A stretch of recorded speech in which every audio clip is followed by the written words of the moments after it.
Across to some more breaking news coming in, and this is the CWC meeting at the All India Congress Committee. Rahul Gandhi and Sonia Gandhi have reached the CWC meeting at the All India Congress Party headquarters. This is a crucial Congress meeting which is happening right now. This is also to take a stock of different things, of course, an important meeting to give us more perspective about it. I'll try and cut across to my colleague Pallavi and get more insights about what exactly is anticipated in this meeting. Pallavi, over to you. Help us understand, what do we expect? Well, this is the first Congress Working Committee meeting which is taking place after the electoral results. And though Sonia Gandhi had referred to these results when she held that meeting with the Congress Parliamentary Party, but that was only a very limited one that was restricted to MPs. The CWC, which is the topmost body of the Congress Party, to be headed, of course, by the Congress President, Mr. Mallikarjun Kharge. What they're going to take stock of, one, of course, is what went wrong. There have been meetings which have been taking place of Rahul Gandhi and Mr. Kharge with all the stakeholders, Madhya Pradesh, Chhattisgarh, and Rajasthan. They all got inputs on what went wrong, what mistakes were made. Because see, basically on the basis of those mistakes which they realize is going to be their Lok Sabha strategy. They have to ensure that in these states they may have lost the state elections, but at least they win the Lok Sabha elections. So essentially taking stock of the mistakes. Second, of course, what should be their strategy for Lok Sabha. And third, how do you kind of synchronize the ambitions of the Congress Party as the largest national party with the BJP, with the India front, that is the coalition dharma. So these are the topics which are expected to be discussed at the CWC meeting, which has just about begun. Pallavi, moving forward, the kind of questions that the Congress Party faces at this point in time, especially their bargaining power and the chip that they have within the I.N.D.I.A alliance, that bargaining power has certainly decreased. The name of Mallikarjun Kharge was proposed for the post of the Prime Minister.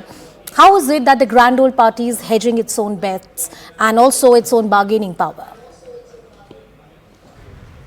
Well, Mr. Kharge's name has put the Congress into a bit of a dilemma, because in an ideal situation, who wouldn't want their party's leader to be projected as a PM face? But unfortunately, it is not someone from the Gandhi family, that is Rahul Gandhi, but a non-Gandhi, even though he's a Congress president. So they can't say no to a Kharge, but they can't even say yes to it, because the Congress has always put forward, at least the Congress leaders has always put forward the point that it's going to be Rahul Gandhi who's going to be the PM face. So that is one problem which has made him a little uncomfortable with this suggestion coming in from both Arvind Kejriwal as well as Mamata Banerjee. But apart from that, I think the biggest challenge for the Congress is how to reinvent itself, how to reassert. You know, if they had won in Chhattisgarh or Madhya Pradesh or Rajasthan, then they could have gone back on the negotiating table as a winner. But over here, clearly they are not, even though they won in Telangana. There was a lot of criticism, if you remember, when the results came in from the RJD, the JDU, and of course from the Trinamool Congress, where they said that there is something basically wrong and the Congress doesn't know how to fight elections. So unlike in 2004, where the Congress was a big player, it's a reasonably and perceptibly very much weaker and weakened Congress party, which means it cannot call the shots as much as it want to on the negotiating table. All right, Sharon Elizabeth is also joining us on the broadcast. Sharon, get us a sense about who are the others who have reached for the meeting?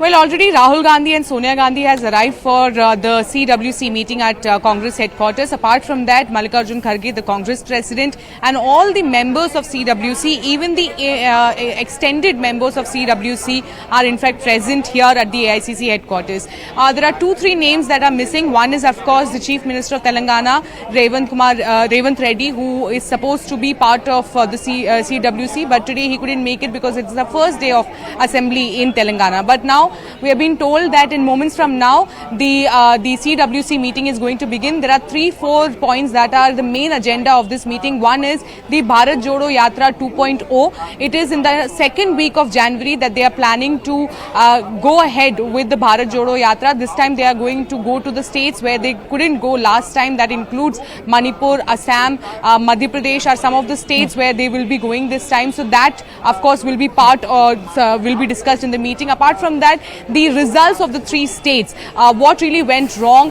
what needs to be done, all that will be discussed here in the meeting. There are also 5-6 states where there needs to be a new PCC or state in charge. That name also is expected to be discussed in this meeting, and also seat sharing.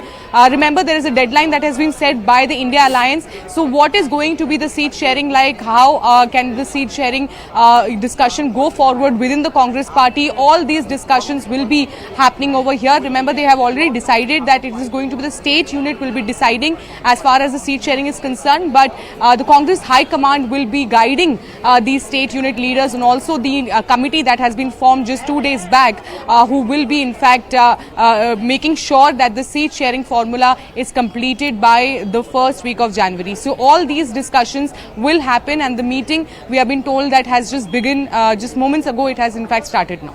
All right. Thank you. Thank you, Shireen, for getting us all the details on that very important story. Pallavi also getting us all perspective. Let's cut across to some more breaking news coming in. 3 more Lok Sabha MPs have been suspended. Joshi has also moved a motion. This is 3 more MPs who have been suspended, and the suspension saga on the floor of the House, that continues to go on. Nakul Nath has been suspended. DK Suresh is another name. My colleague Payal is joining us on the broadcast. Payal, could you fill us with more details about who are the other MPs who have been suspended? The three more MPs today, in fact, stand suspended from the Lok Sabha. Prahlad Joshi, the Parliamentary Affairs Minister, just a short while ago brought that motion. That includes 3 Congress leaders. Of course, Mr. Nakul Nath, who is from Madhya Pradesh, son of Kamal Nath, and you now have DK Suresh, who is from Karnataka, and Mr. Deepak Baid, who is the Congress Chhattisgarh President and Member of Parliament. All 3 stand suspended for the remaining part of the session. All right, they remain suspended. With that suspension spree going on, Pal, the number has now reached to 146, right? Well, absolutely. It's about 146 members that have been suspended, and close to a century, if I'm not mistaken, 100 MPs have been suspended from the Lok Sabha itself. Wow. So that's where the numbers really stand. It's probably close to 100. It's crossed 100 right now.